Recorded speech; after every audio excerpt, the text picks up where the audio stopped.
नमस्कार मित्रों, जय श्री राम, राधे राधे। मित्रों, सुनील त्रिपाठी प्रयागराज डीवीएल चैनल में आप सब लोगों का स्वागत व अभिनंदन है। मित्रों, आज की कथा मैं आप सब लोगों को सत्संग पर कहने जा रहा हूँ कि सत्संग का महात्म्य क्या है, सत्संग है क्या। मित्रों, अगर ये वीडियो आप लोगों को अच्छा लगेगा तो लाइक और सब्सक्राइब अवश्य करिएगा। कथा चालू करने से पहले मैं आप सब लोगों के सामने तुलसीदास का 2-3 दोहा पढ़ना चाहते हैं। उसके बाद फिर आप लोगों को कथा की ओर ले चलते हैं। तुलसी भरोसे राम के, निर्भय हो के सोय। तुलसी भरोसे राम के, निर्भय हो के सोय। अनहोनी होनी नहीं, होनी हो सो होय रे तुलसी, होनी हो सो होय। साहब से सेवक बड़ो, जो निज धर्म सुजान। साहब से सेवक बड़ो, जो निज धर्म सुजान। राम बांधी उतरे उधती, लांघी गए हनुमान रे तुलसी, लांघी गए हनुमान। निज दूषण गुण राम के, समझे तुलसीदास। निज दूषण गुण राम के, समझे तुलसीदास। होए भली कलिकाल हो, उभय लोग अनयास रे तुलसी, उभय लोग अनयास। जय श्री राम, राधे राधे। प्रिय श्रोतागणों, कथा है आज सत्संग की। तो इस कथा को सुनने के बाद, इस कहानी को सुनने के बाद आप सब लोगों को ये भी मालूम हो जाएगा कि वास्तव में सत्संग है क्या। मित्रों, एक बार विश्वामित्र और वशिष्ठ जी में वाक युद्ध होने लगा। वाक युद्ध का मतलब होता है वाद विवाद। विश्वामित्र जी कहने लगे कि हे वशिष्ठ, मैं आपसे बहुत श्रेष्ठ हूँ, आप हमारे सामने कुछ भी नहीं है। एक तरह से उनको अहंकार था, राजर्षि था ही, क्षत्रिय था ही विश्वामित्र। उनको तो बाद में संन्यास ग्रहण करना पड़ा, लेकिन अहंकार उनका गया नहीं था। इसलिए आए और अचानक वशिष्ठ जी से कहने लगे कि मैं आपसे श्रेष्ठ हूँ। वशिष्ठ जी बोले, देखिए विश्वामित्र जी, मैं तो ये नहीं कह रहा हूँ कि आप मुझसे श्रेष्ठ नहीं हो, श्रेष्ठ हो, लेकिन मैं ये भी नहीं मानने के लिए तैयार हूँ कि मैं आपसे बहुत निम्न हूँ। दोनों लोगों में वाद विवाद होने लगा। तो विश्वामित्र जी बोले कि ठीक है, चलिए इसका हम लोग निर्णय करवा लेते हैं, इसमें झगड़ा करने की क्या बात है भाई। ब्रह्मा जी बोले चलो ठीक है, फैसला हो जाए कौन श्रेष्ठ है कौन नहीं श्रेष्ठ है। दोनों महात्मा चल देते हैं, पहुंचते हैं जाकर के ब्रह्मलोक में ब्रह्मा जी के पास। ब्रह्मा जी को प्रणाम करते हैं। ब्रह्मा जी पूछते हैं दोनों ऋषियों से, भाई आप लोगों का आगमन कैसे हुआ। विश्वामित्र बताते हैं कि ब्रह्मदेव, मैं कहता हूँ मैं आपसे श्रेष्ठ हूँ, और वशिष्ठ जी हैं कि मानते नहीं। इसका फैसला आपको ही करना पड़ेगा कि हम दोनों में कौन श्रेष्ठ है। ये श्रेष्ठ है कि मैं श्रेष्ठ हूँ। ब्रह्मा जी बोले, ये तो बहुत पेचीदा मामला है भाई, हमारे बस की बात नहीं है कि आप लोगों को फैसला मैं कर सकूं। इस विवाद का फैसला क्षीर सागर निवासी भगवान विष्णु ही कर सकते हैं, उनके अलावा कोई तीसरा नहीं कर सकता। तो ऐसा करते हैं, चलिए तीन लोग चलते हैं क्षीर सागर, वहाँ भगवान विष्णु ही फैसला कर पाएंगे। ब्रह्मा जी भी अपना दंड कमंडल उठाए और उन दोनों को साथ में लिए और चल दिए। क्षीर सागर पहुँचे, वहाँ भगवान विष्णु अपना आराम कर रहे थे शेष सैया पर। वहाँ जाकर ब्रह्मा जी उनका दरवाज़ा खटखटाया, दरवाज़ा खुला, प्रवेश किए।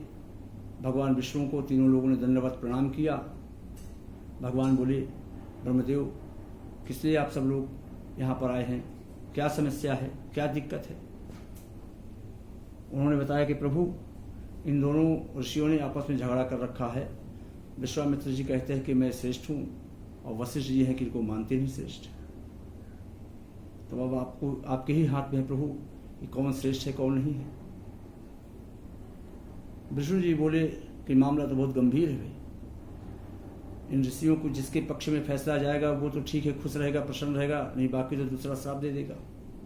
इसलिए ये फैसला हमारे बस की बात नहीं है कि मैं फैसला कर सकूं। कहीं तो फिर इनका फैसला कहाँ होगा? इनका फैसला भगवान भोलेनाथ ही कर सकते हैं, बाकी किसी के बस की बात नहीं है। अब भगवान विष्णु, ब्रह्मा जी, वशिष्ठ जी और विश्वामित्र, ये चारों लोग चल देते हैं कैलाश। जाते हैं कैलाश पर्वत पर भगवान भोलेनाथ के पास। वहाँ देखते हैं कि भगवान भोलेनाथ अपना ध्यान अवस्था में हैं। उनको वंदना स्तुति के द्वारा जगाया जाता है, एक दूसरे को अभिवादन करते हैं। उसके बाद भोलेनाथ पूछते हैं, कहिए भगवान, किस लिए आप सब लोगों को यहाँ आना हुआ? भगवान कहते हैं, हे देवों के देव महादेव, आपसे कुछ छिपा नहीं है। ये विश्वामित्र और वशिष्ठ जी में झगड़ा चल रहा है कि कौन श्रेष्ठ है। विश्वामित्र जी कहते हैं मैं श्रेष्ठ हूं और वशिष्ठ जी को श्रेष्ठ मानने के लिए तैयार नहीं है। तो कैसे होगा? ये फैसला सिर्फ आपके ही हाथ में है। इसका फैसला आप ही कर सकते हैं कौन श्रेष्ठ है। भगवान भोलेनाथ ने कहा, अरे भाई, मस्त ध्यान में थे, प्रभु की आराधना कर रहे थे, उस समय ये लेके आ गए आप। ये तो बहुत पेचीदा मामला है। ये फैसला हमारे बस की बात नहीं कि मैं फैसला कर सकूं। कहीं तो फिर इसका फैसला कहाँ होगा? भगवान भोलेनाथ ने बोले कि प्रभु, इसका फैसला सिर्फ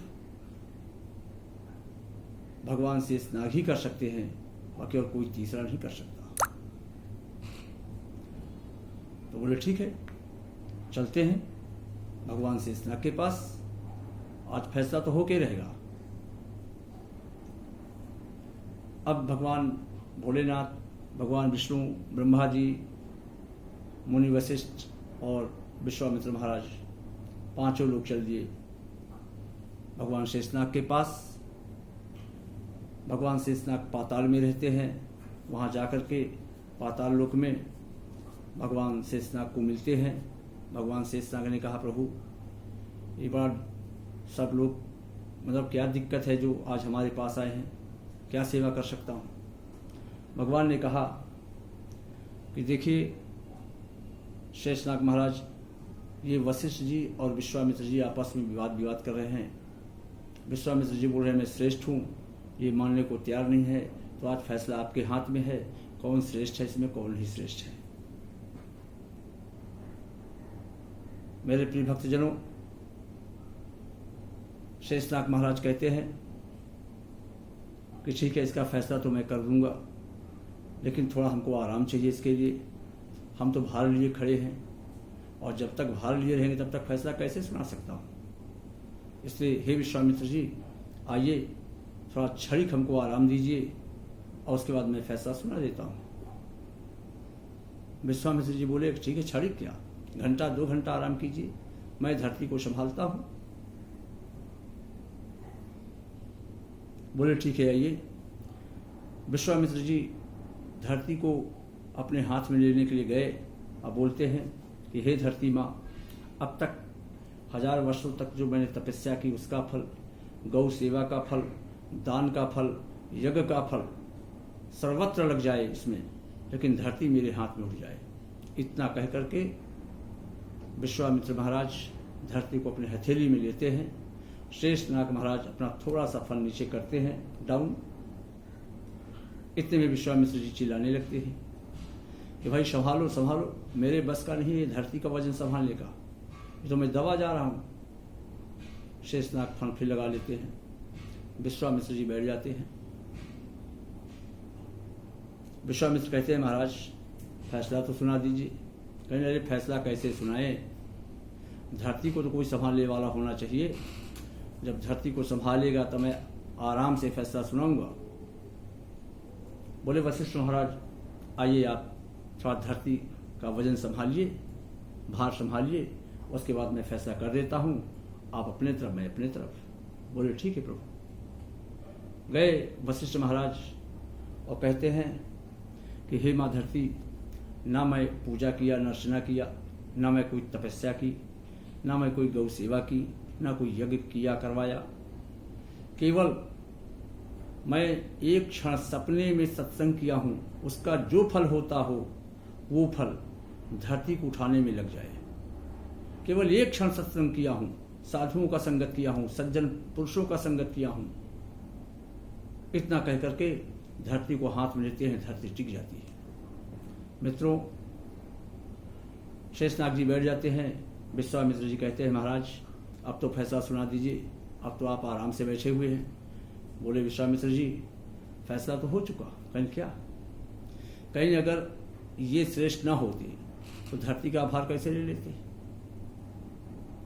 और सबसे बड़ा चीज है, सर्वश्रेष्ठ होता है सत्संग, अच्छे पुरुषों का साथ, अच्छे व्यक्तियों का साथ, साधु सज्जनों का साथ, अच्छे लोगों का साथ। वो तपस्या से भी बड़ा होता है, पूजा अर्चना से भी बड़ा होता है। तो मित्रों, हमारा कहने का मतलब यहाँ पर यह है कि जीवन में कुछ भी ना करिए, केवल सत्संग करो, अच्छे लोगों का साथ करो, अपने आप विकास होगा। अपने आप कोई रुकावट नहीं आएगी अच्छे कामों में। इसी के साथ मैं ये वीडियो खत्म करता हूँ, समाप्त करता हूँ। लाइक करना ना भूलिएगा।